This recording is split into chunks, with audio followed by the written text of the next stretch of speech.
Subscribe करें गुरुजी world और bell icon को प्रेस करें सबसे पहले सिलेक्शन के लिए। हेलो दोस्तों, स्वागत है आपका गुरुजी वर्ल्ड एग्जाम स्टडी प्लेटफॉर्म में। आज के इस वीडियो में दोस्तों मैं आपके लिए लेकर आई हूँ भारतीय संविधान के मोस्ट इंपॉर्टेंट 100 प्रश्नों का संग्रह। अगर आप किसी भी परीक्षा की तैयारी कर रहे हैं तो ये वीडियो आपके एग्जाम पॉइंट ऑफ व्यू से बहुत ही ज़्यादा इंपॉर्टेंट होने वाला है। सो दोस्तों इस वीडियो में लास्ट तक बने रहिएगा। सारे प्रश्न आपके लिए मोस्ट इंपॉर्टेंट और सिलेक्टेड लिए गए हैं। पहला प्रश्न देखेंगे दोस्तों। पहला प्रश्न है आपकी स्क्रीन पर। B.R. अम्बेडकर और महात्मा गांधी के मध्य सन 1932 में हस्ताक्षरित पूना समझौते में प्रावधान था। ऑप्शन दिया हुआ है भारत के लिए डोमेनियन स्थिति बनाए जाने का, मुसलमानों के लिए पृथक निर्वाचन क्षेत्र का, निम्न वर्ग के लिए पृथक निर्वाचन क्षेत्र का, या फिर निम्न वर्ग के लिए आरक्षण सहित संयुक्त निर्वाचन क्षेत्र का। तो दोस्तों बात करें 1932 के पूना समझौते की, इसको पूना पैक्ट के नाम से भी जाना जाता है। और दोस्तों ये किसके बीच हुआ था? ये B.R. अम्बेडकर और महात्मा गांधी के बीच हुआ था। ये भी प्रश्न आपके एग्जाम में पूछा जा चुका है। और अगर बात करें इसमें क्या प्रावधान था, तो दोस्तों निम्न वर्ग के लिए आरक्षण सहित संयुक्त निर्वाचन क्षेत्र का इसमें प्रावधान था, यानी कि डी आंसर आपका यहाँ पर बिल्कुल राइट होगा। अगले प्रश्न की ओर बढ़ेंगे दोस्तों। निम्नलिखित में से किस अधिनियम द्वारा भारत के गवर्नर जनरल को अध्यादेश जारी करने के लिए शक्ति प्रदान की गई? मोस्ट इंपॉर्टेंट प्रश्न है दोस्तों। भारत के जो गवर्नर जनरल थे उनको किस अधिनियम के द्वारा अध्यादेश जारी करने की शक्ति दी गई थी? चार्टर एक्ट 1833, भारतीय परिषद अधिनियम 1861, भारतीय परिषद अधिनियम 1892, या फिर भारतीय परिषद अधिनियम 1909। राइट आंसर की बात करें तो दोस्तों ये शक्ति प्रदान की गई थी भारतीय परिषद अधिनियम 1861 के द्वारा। बी आंसर राइट हो जाएगा। नेक्स्ट देखेंगे दोस्तों। रेगुलेटिंग एक्ट पारित किया गया था। रेगुलेटिंग एक्ट दोस्तों कब पारित किया गया था? 1773, 1771, 1785 या फिर 1793। इसको पारित किया गया था दोस्तों 1773 में। ए आंसर आपका यहाँ पर राइट होगा। नेक्स्ट देखेंगे दोस्तों। मुसलमानों के लिए अतिरिक्त निर्वाचक मंडल प्रारंभ में किसके द्वारा लाया गया था? क्रिप्स मिशन 1942 के द्वारा, मार्ले मिंटो सुधार 1909 के द्वारा, मॉन्टेग्यू चेम्सफोर्ड सुधार 1919 के द्वारा, या फिर भारत सरकार अधिनियम 1935 के द्वारा। राइट आंसर की बात करें तो दोस्तों मुसलमानों के लिए अतिरिक्त निर्वाचक मंडल का प्रारंभ मार्ले मिंटो सुधार 1909 के द्वारा लाया गया था। बी आंसर आपका यहाँ पर राइट होगा। अगले प्रश्न की ओर बढ़ेंगे दोस्तों। अगला प्रश्न है हमारा। अखिल भारतीय महासंघ स्थापित करने का प्रावधान शामिल किया गया था। तो दोस्तों बात करें अखिल भारतीय महासंघ स्थापित करने की, तो ये प्रावधान शामिल किया गया था भारत सरकार अधिनियम 1935 में। ए आंसर आपका यहाँ पर बिल्कुल राइट होगा। नेक्स्ट देखेंगे।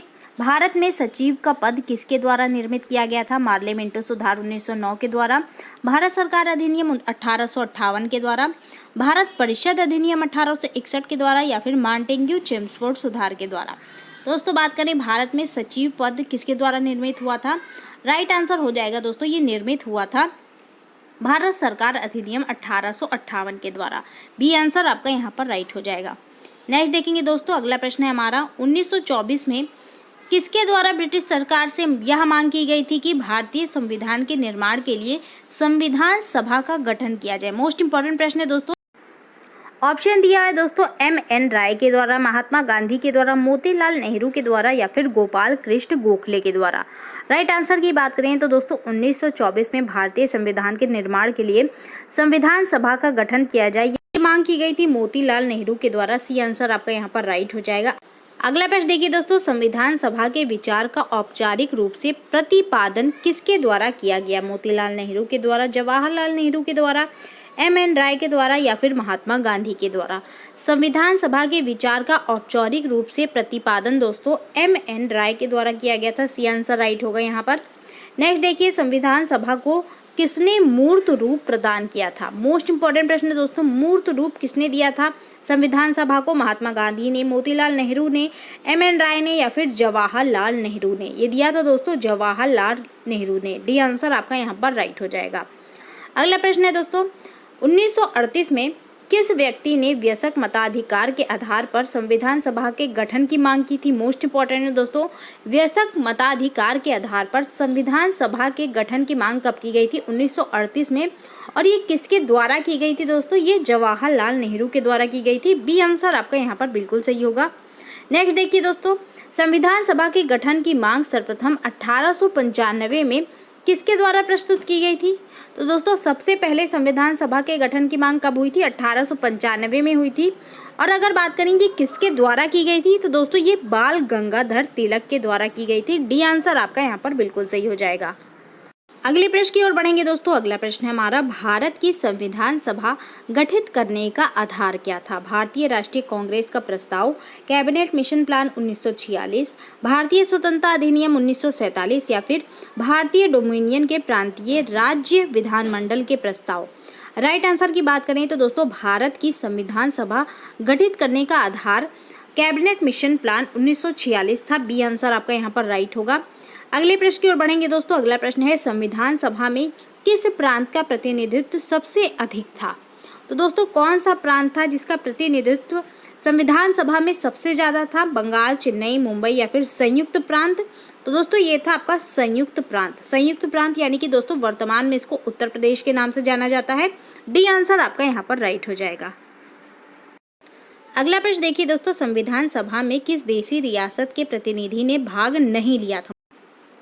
मोस्ट इंपॉर्टेंट प्रश्न है दोस्तों, कौन सी देशी रियासत के प्रतिनिधि ने संविधान सभा में भाग नहीं लिया था? राइट आंसर दोस्तों यहाँ पर हो जाएगा हैदराबाद। हैदराबाद के प्रतिनिधि ने इसमें भाग नहीं लिया था। सी आंसर आपका यहाँ पर राइट हो जाएगा। अगले प्रश्न की ओर बढ़ेंगे दोस्तों। बी आर अम्बेडकर का संविधान सभा में निर्वाचन हुआ था पश्चिम बंगाल से, मुंबई प्रेसिडेंसी से, तत्कालीन मध्य भारत से या फिर पंजाब से?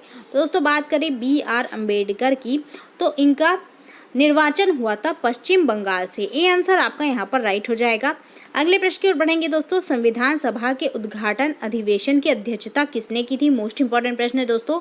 ऑप्शन दिया हुआ है, जवाहरलाल नेहरू ने, सच्चिदानंद सिन्हा ने, बी आर अम्बेडकर ने या फिर सी राजगोपालचारी ने। संविधान सभा के उद्घाटन अधिवेशन की बात करें तो दोस्तों इसकी अध्यक्षता की गई थी सच्चिदानंद सिन्हा के द्वारा। बी आंसर आपका यहाँ पर सही होगा। नेक्स्ट देखिए दोस्तों, 11 दिसंबर 1946 को किसी संविधान सभा का स्थायी अध्यक्ष चुना गया था? जवाहरलाल नेहरू को, डॉक्टर राजेंद्र प्रसाद को, बी आर अम्बेडकर को या फिर के एम मुंशी को? तो दोस्तों संविधान सभा का स्थायी अध्यक्ष कब चुना गया था? 11 दिसंबर 1946 को। डेट भी आपसे पूछा जा सकता है। और ये चुना गया था दोस्तों डॉक्टर राजेंद्र प्रसाद को। बी आंसर आपका यहाँ पर बिल्कुल सही होगा। नेक्स्ट देखेंगे दोस्तों, संविधान सभा के संवैधानिक सलाहकार कौन थे? शरद चंद्र बोस, के एम मुंशी, रफी अहमद किदवई या फिर वेनेगल नरसिंह राव? तो दोस्तों बात करें संविधान सभा के संवैधानिक सलाहकार की, तो ये आपके वेनेगल नरसिंह राव थे। डी आंसर राइट होगा। नेक्स्ट देखिए दोस्तों, संविधान सभा के चुने हुए स्थायी अध्यक्ष कौन थे? तो दोस्तों अभी मैंने बताया संविधान सभा के स्थायी अध्यक्ष डॉक्टर राजेंद्र प्रसाद थे। सी आंसर आपका यहाँ पर बिल्कुल सही होगा। अगला प्रश्न देखिए दोस्तों, निम्नलिखित में से कौन संविधान सभा का सदस्य नहीं था? मोस्ट इंपॉर्टेंट प्रश्न है दोस्तों। अगर बात करें इनमें से कौन सदस्य नहीं था संविधान सभा का? के M Munshi, N Gopal Swami Iyengar, H bag या फिर टी कृष्णमाचारी? राइट आंसर की बात करें तो दोस्तों एच बेग जो है ये संविधान सभा के सदस्य नहीं थे। सी आंसर आपका यहाँ पर राइट होगा। अगले प्रश्न की ओर बढ़ेंगे दोस्तों। भारतीय संविधान के किस भाग को उसकी आत्मा की आख्या प्रदान की गई है? प्रस्तावना को, मौलिक अधिकार को, राज्य के नीति निर्देशक तत्व को या फिर संविधान के सभी अनुच्छेद को? तो दोस्तों भारतीय संविधान की आत्मा किस भाग को कहते हैं? ये कहते हैं दोस्तों प्रस्तावना को। ए आंसर आपका यहाँ पर बिल्कुल सही हो जाएगा। अगले प्रश्न की ओर बढ़ेंगे दोस्तों। संविधान निर्माताओं ने किस पर विशेष ध्यान दिया है? प्रस्तावना पर, मूल कर्तव्य पर, मौलिक अधिकार पर या फिर नीति निर्देशक तत्व पर? दोस्तों बात करें सबसे ज्यादा ध्यान किस पर दिया गया है संविधान में, तो ये दिया गया है प्रस्तावना पर। ए आंसर आपका यहाँ पर बिल्कुल सही होगा। अगला प्रश्न देखिए दोस्तों, भारत में जनप्रिय संप्रभुत्ता है क्योंकि भारत के संविधान की प्रस्तावना शुरू होती है इन शब्दों से। मोस्ट इंपॉर्टेंट प्रश्न है दोस्तों, भारत की संविधान की प्रस्तावना किस शब्द से शुरू होती है? आपसे पूछा जा रहा है लोकतंत्रवादी भारत, लोक गणराज्य, लोक प्रभुसत्ता या फिर हम भारत के लोग? तो दोस्तों ये शुरू होती है हम भारत के लोग से। डी आंसर आपका यहाँ पर राइट हो जाएगा। इसलिए दोस्तों भारत में जनप्रिय संप्रभुत्ता है। डी आंसर यहाँ पर बिल्कुल सही होगा। अगला प्रश्न है दोस्तों, भारत को गणतंत्र क्यों कहा जाता है? मोस्ट इंपॉर्टेंट दोस्तों, गणतंत्र क्यों कहते हैं भारत को? ऑप्शन दिया है दोस्तों, इनकी विधानमंडलों की अधिकतम संख्या जनता द्वारा प्रत्यक्ष चुनी जाती है, यह राज्यों का एक संघ है, भारतीय नागरिक मूलभूत अधिकारों का उपयोग करती है, या फिर यहाँ राज्य का प्रमुख निर्धारित अवधि के लिए निर्वाचित होता है। राइट आंसर दोस्तों यहाँ पर डी के साथ चला जाएगा, क्योंकि यहाँ राज्य का जो प्रमुख होता है ये निर्धारित अवधि के लिए निर्वाचित होता है, इसलिए भारत को गणतंत्र कहा जाता है। अगला प्रश्न है दोस्तों, भारतीय संविधान की प्रस्तावना में भारत को किस रूप में घोषित किया गया है? ऑप्शन दिया हुआ है, एक सार्वभौम प्रजातांत्रिक गणतंत्र, एक समाजवादी प्रजातांत्रिक गणतंत्र, एक प्रभु संपन्न समाजवादी धर्मनिरपेक्ष प्रजातांत्रिक गणराज्य, या फिर इनमें से कोई नहीं। राइट आंसर की बात करें तो दोस्तों भारतीय संविधान की प्रस्तावना में भारत को एक प्रभु संपन्न समाजवादी धर्मनिरपेक्ष प्रजातांत्रिक गणराज्य के रूप में घोषित किया गया है। सी आंसर आपका यहाँ पर बिल्कुल सही होगा। अगले प्रश्न की ओर बढ़ेंगे दोस्तों, भारतीय संविधान की प्रस्तावना के सिलसिले में निम्नलिखित में से कौन सा क्रम सही है? मोस्ट इंपॉर्टेंट प्रश्न है दोस्तों ये प्रश्न अक्सर एग्जाम में पूछा जाता है कि कौन से क्रम सही है भारतीय संविधान की प्रस्तावना के सिलसिले में। राइट आंसर की बात करें तो दोस्तों डी आंसर आपका यहाँ पर सही है, सार्वभौम सत्ता संपन्न समाजवादी धर्मनिरपेक्ष जनवादी गणतंत्र, ये क्रम जो है ये आपका प्रस्तावना के सिलसिले में बिल्कुल सही है। अगला प्रश्न है दोस्तों, भारतीय संविधान में समवर्ती सूची किसके संविधान से ली गई है? मोस्ट इंपॉर्टेंट प्रश्न है दोस्तों, समवर्ती सूची की बात करें यूएसए के संविधान से, कनाडा के संविधान से, जर्मनी के संविधान से, या फिर ऑस्ट्रेलिया के संविधान से? ये ली गई है दोस्तों ऑस्ट्रेलिया के संविधान से। डी आंसर आपका यहाँ पर बिल्कुल सही होगा। अगले प्रश्न की ओर बढ़ेंगे दोस्तों, भारत का संविधान पूर्ण रूप से तैयार हुआ कब तैयार हुआ दोस्तों पूर्ण रूप से भारत का संविधान? सही उत्तर हो जाएगा दोस्तों, ये तैयार हुआ था 26 नवंबर 1949 को। बी आंसर आपका यहाँ पर बिल्कुल सही होगा। नेक्स्ट देखिए दोस्तों, अगला प्रश्न हमारा है, निम्नलिखित में से किस तिथि को भारतीय संविधान को लागू किया गया था? मोस्ट इंपॉर्टेंट दोस्तों, पिछले प्रश्न में आपसे पूछा गया था कि कब तैयार हुआ, और इस प्रश्न में पूछा जा रहा है कि कब लागू किया गया। लागू किया गया था दोस्तों 26 जनवरी 1950 को। ए आंसर आपका यहाँ पर बिल्कुल सही होगा। अगला प्रश्न देखिए दोस्तों, 26 नवंबर 1949 को अंगीकृत भारतीय संविधान की प्रस्तावना में शब्द सम्मिलित नहीं है। नहीं पूछा गया है दोस्तों कि जब 26 नवंबर 1949 को जब भारतीय संविधान की प्रस्तावना में इनमें से कौन से शब्द नहीं थे? समाजवादी, पंथ निरपेक्ष, अखंडता, या फिर गणराज्य? अधोलिखित कूटों में से आपको सही उत्तर देना है। राइट आंसर की बात करें तो दोस्तों समाजवादी, पंथ निरपेक्ष और अखंडता जो शब्द हैं ये बाद में जोड़े गए हैं, ये आपका 26 जनवरी 1949 में नहीं थे। ए आंसर आपका यहाँ पर बिल्कुल सही हो जाएगा। अगले प्रश्न की ओर बढ़ेंगे दोस्तों, अगला प्रश्न हमारा है, विश्व का सबसे बड़ा लिखित एवं सर्वाधिक व्यापक संविधान किस देश का है? ब्रिटेन का, भारत का, कनाडा का, या फिर दक्षिण अफ्रीका का?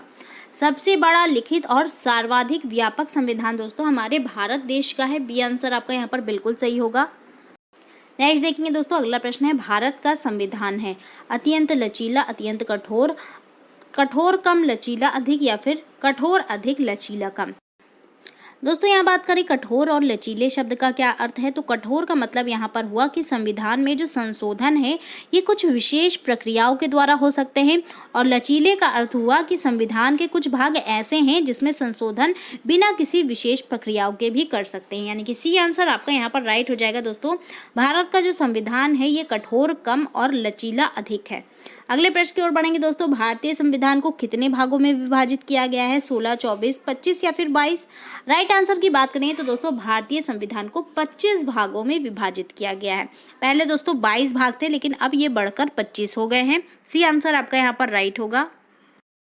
अगला प्रश्न देखेंगे दोस्तों, संविधान के किस भाग में संविधान संशोधन की प्रक्रिया का उल्लेख मिलता है?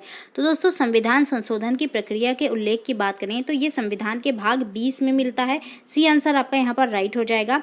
अगले प्रश्न की ओर बढ़ेंगे दोस्तों, अगला प्रश्न है हमारा, संविधान के किस भाग में तीनों सोपानों में पंचायतें बनाने की परिकल्पना की गई है? मोस्ट इंपॉर्टेंट दोस्तों, तीनों सोपानों में पंचायतें बनाने की परिकल्पना संविधान के किस भाग में है? ये है दोस्तों भाग 9 में। ए आंसर आपका यहाँ पर बिल्कुल सही होगा। अगले प्रश्न की ओर बढ़ेंगे, भारतीय संविधान के किस भाग में नगर पालिकाओं से संबंधित प्रावधान है? नगर पालिकाओं की बात करें तो दोस्तों भाग 9A में इसका प्रावधान है। डी आंसर राइट हो जाएगा। अगले प्रश्न की ओर बढ़ेंगे दोस्तों। संविधान के किस भाग में नीति निर्देशक तत्वों का उल्लेख किया गया है? तृतीय भाग में, चतुर्थ भाग में, द्वितीय भाग में या फिर नवम भाग में? मोस्ट इंपॉर्टेंट दोस्तों, नीति निर्देशक तत्वों का उल्लेख ये किस भाग में किया गया है संविधान के? ये किया गया है दोस्तों चतुर्थ भाग में। बी आंसर राइट हो जाएगा आपका यहाँ पर।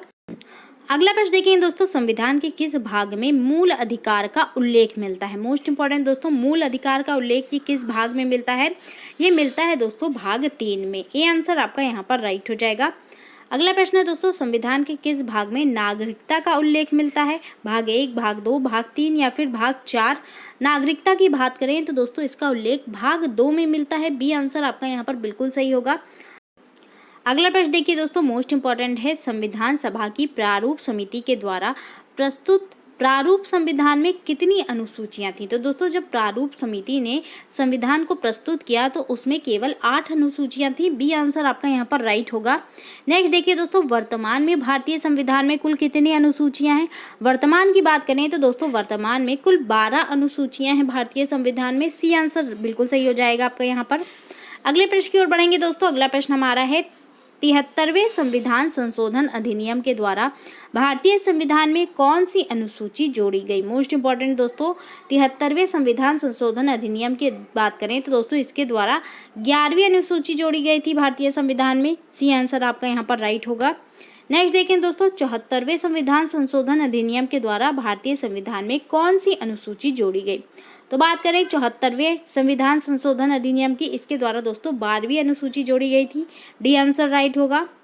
नेक्स्ट देखेंगे दोस्तों, भारतीय संविधान की 8वीं अनुसूची का संबंध है। मोस्ट इंपॉर्टेंट दोस्तों, ये प्रश्न आपके एग्जाम में पूछा जा चुका है।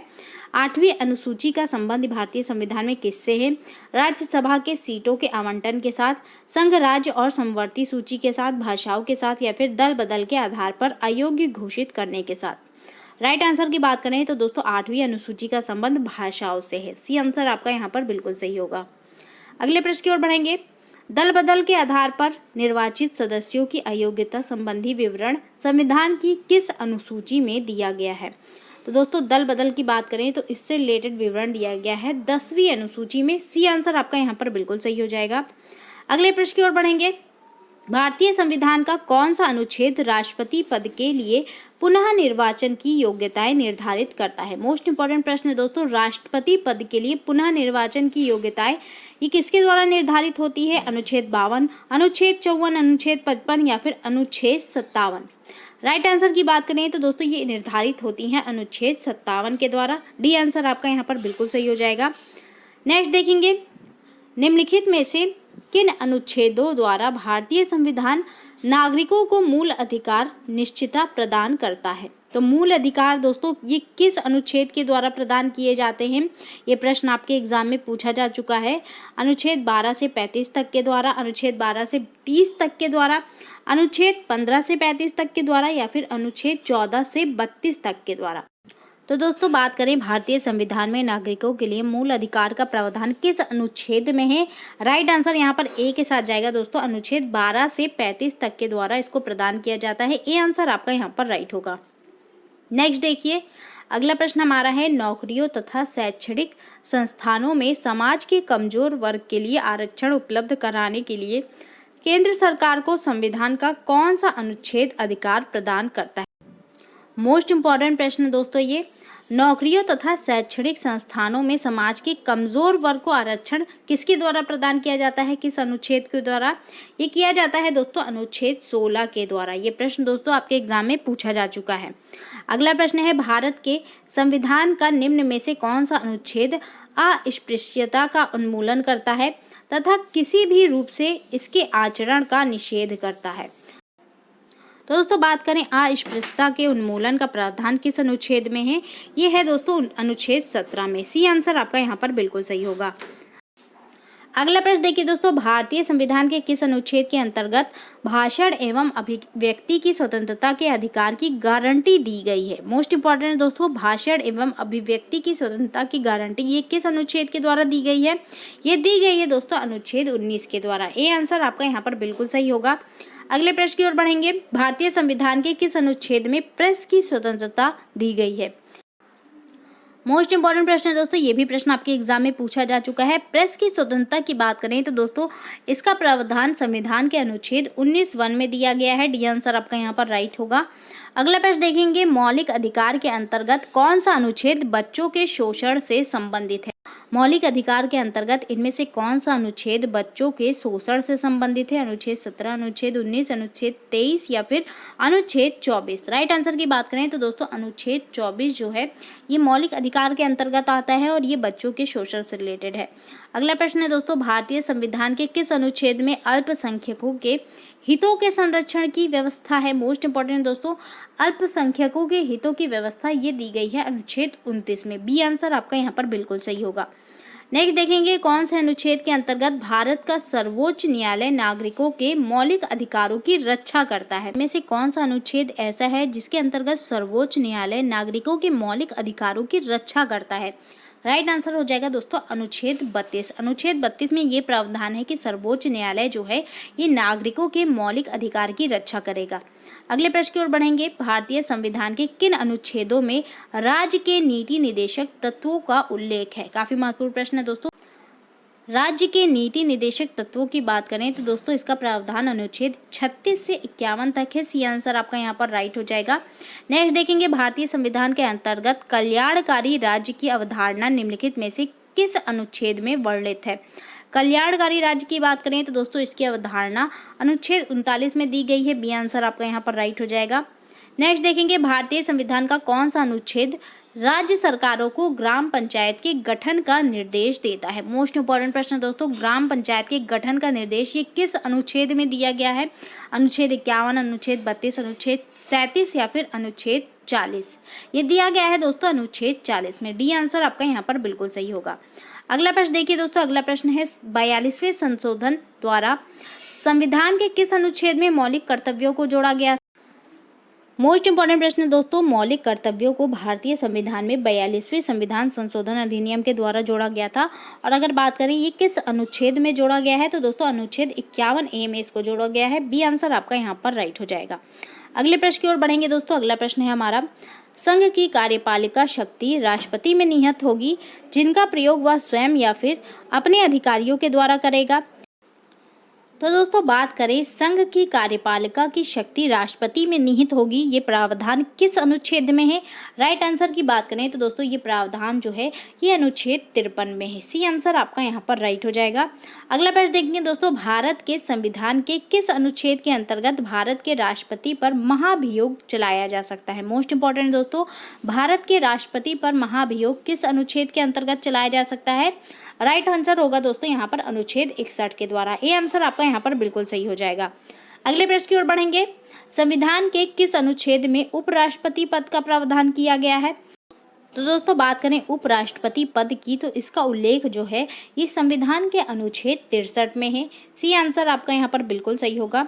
अगले प्रश्न की ओर बढ़ते हैं दोस्तों। अगला प्रश्न है, संविधान के किस अनुच्छेद के अंतर्गत मंत्रीगण सामूहिक रूप से लोकसभा के प्रति उत्तरदायी हैं।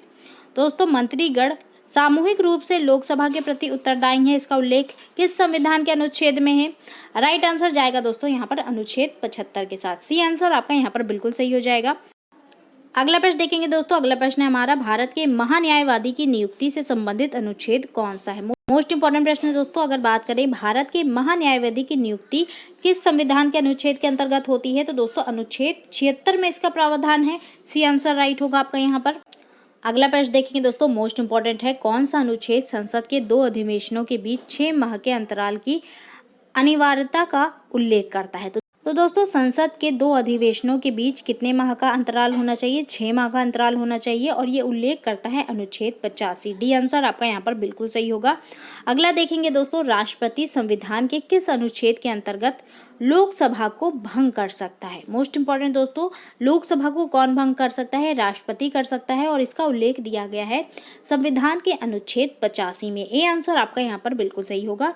नेक्स्ट देखेंगे दोस्तों, अगला प्रश्न हमारा है, संविधान के किस अनुच्छेद के द्वारा संसद की संयुक्त बैठक का प्रावधान है। संसद की संयुक्त बैठक की बात करें तो दोस्तों अनुच्छेद 108 के अंतर्गत इसका प्रावधान है। बी आंसर राइट होगा। अगले प्रश्न की ओर बढ़ते हैं, संविधान के किस अनुच्छेद में धन विधेयक की परिभाषा दी गई है? मोस्ट इंपॉर्टेंट दोस्तों, धन विधेयक का उल्लेख ये किस अनुच्छेद में मिलता है? ये मिलता है दोस्तों अनुच्छेद 110 में। सी आंसर आपका यहाँ पर बिल्कुल सही हो जाएगा। नेक्स्ट देखेंगे, भारतीय संविधान का कौन सा अनुच्छेद भारत के संचित कोष से संबंधित है? मोस्ट इंपॉर्टेंट प्रश्न दोस्तों, भारत के संचित कोष की बात करें, ऑप्शन दिया हुआ है अनुच्छेद 112-29, अनुच्छेद 146-3, अनुच्छेद 148-6 या फिर उपयुक्त सभी। दोस्तों बात करें भारत के संचित कोष की तो इससे ये सभी संबंधित है, यानी कि उपयुक्त सभी संबंधित है। डी आंसर आपका यहाँ पर राइट हो जाएगा। अगला प्रश्न देखिए दोस्तों, भारतीय संविधान का निम्न में से कौन सा अनुच्छेद भारत के राष्ट्रपति को अध्यादेश जारी करने की शक्ति प्रदान करता है? भारत के राष्ट्रपति को अध्यादेश जारी करने की शक्ति दोस्तों अनुच्छेद 123 प्रदान करता है। सी आंसर राइट हो जाएगा। नेक्स्ट देखेंगे दोस्तों, राष्ट्रपति सर्वोच्च न्यायालय से संविधान के किस अनुच्छेद के अंतर्गत परामर्श ले सकता है? मोस्ट इंपॉर्टेंट प्रश्न दोस्तों, राष्ट्रपति जो है ये सर्वोच्च न्यायालय से परामर्श ले सकते हैं किस अनुच्छेद के अंतर्गत बात करें तो दोस्तों 143 के अंतर्गत, अनुच्छेद 143 के अंतर्गत। नेक्स्ट देखेंगे, केंद्र राज्य के प्रशासनिक संबंध भारतीय संविधान के किस अनुच्छेद में वर्णित है? दोस्तों बात करें केंद्र राज्य के प्रशासनिक संबंध की तो इसका वर्णन जो है अनुच्छेद 256 से 263 तक में है। ये आंसर आपका यहाँ पर बिल्कुल सही होगा। अगले प्रश्न की ओर बढ़ते हैं, संविधान का अनुच्छेद 312 संबंधित है। काफी महत्वपूर्ण प्रश्न है दोस्तों। अनुच्छेद 312 की बात करें तो दोस्तों ये संबंधित है अखिल भारतीय सेवाओं से। ये आंसर आपका यहाँ पर बिल्कुल सही होगा। अगले प्रश्न की ओर बढ़ते हैं, संघ लोक सेवा आयोग के कार्यों का उल्लेख किस अनुच्छेद के अंतर्गत है? अनुच्छेद 320, अनुच्छेद 322, अनुच्छेद 324 या फिर अनुच्छेद 325। तो दोस्तों बात करें संघ लोक सेवा आयोग के कार्यों के उल्लेख की तो इसका प्रावधान मिलता है अनुच्छेद 320 में। ए आंसर राइट होगा।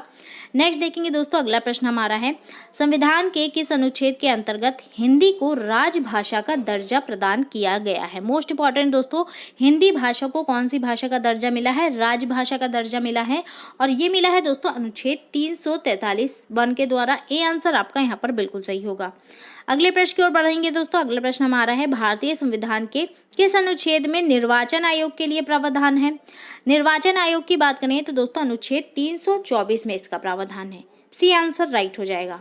नेक्स्ट देखेंगे, किस अनुच्छेद में यह प्रावधान किया गया है कि संघ की राजभाषा हिंदी तथा लिपि देवनागरी होगी? तो दोस्तों आपसे यहाँ पे पूछा जा रहा है कौन सा अनुच्छेद ऐसा है जिसमें प्रावधान है कि संघ की राजभाषा हिंदी है और लिपि जो है ये देवनागरी है। राइट आंसर की बात करें तो दोस्तों अनुच्छेद 343 में इसका प्रावधान है। बी आंसर राइट होगा। अगला प्रश्न दोस्तों, अनुच्छेद 370 किसे विशेष दर्जा प्रदान करता है? प्रदान करता है दोस्तों या फिर प्रदान करता था, क्योंकि अब ये हट चुका है। 370 जो है ये जम्मू कश्मीर को विशेष दर्जा प्रदान करता था, जो कि दोस्तों अब हटा दिया गया है। जम्मू कश्मीर जो है ये आपका केंद्र शासित प्रदेश बन गया है। अगला प्रश्न देखेंगे, अनुच्छेद 356 का संबंध किससे है? 356 की बात करें तो दोस्तों इसके द्वारा राष्ट्रपति आपातकाल लगता है। बी आंसर राइट हो जाएगा। अगले प्रश्न की ओर बढ़ेंगे, भारतीय संविधान में समानता का अधिकार 5 अनुच्छेदों द्वारा प्रदान किया जाता है या है? तो समानता का अधिकार दोस्तों किन अनुच्छेदों में दिया हुआ है आपसे पूछा जा रहा है। इसका प्रावधान दिया है दोस्तों अनुच्छेद 14 से 18 तक में। सी आंसर राइट होगा।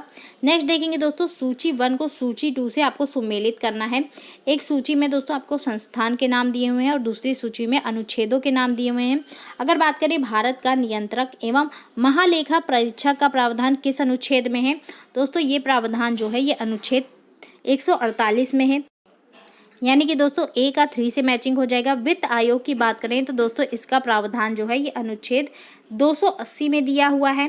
प्रशासनिक अधिकरण की बात करें तो दोस्तों इसकी बात की गई है अनुच्छेद 323 ए में, और संघ लोक सेवा आयोग की बात करें तो अनुच्छेद 315 में इसका प्रावधान दिया हुआ है। यानी कि दोस्तों राइट आंसर जो है ये आपका 3241 के साथ जाएगा। ए आंसर आपका यहाँ पर बिल्कुल सही हो जाएगा।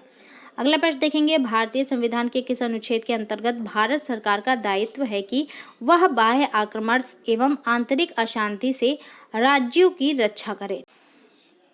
दोस्तों बात करें इसका प्रावधान किस अनुच्छेद में दिया हुआ है? तो अनुच्छेद 355 में इसका प्रावधान है। ए आंसर राइट होगा। नेक्स्ट देखिए, भारतीय संविधान के किस अनुच्छेद के अंतर्गत नियंत्रक एवं महालेखा परीक्षक की नियुक्ति होती है?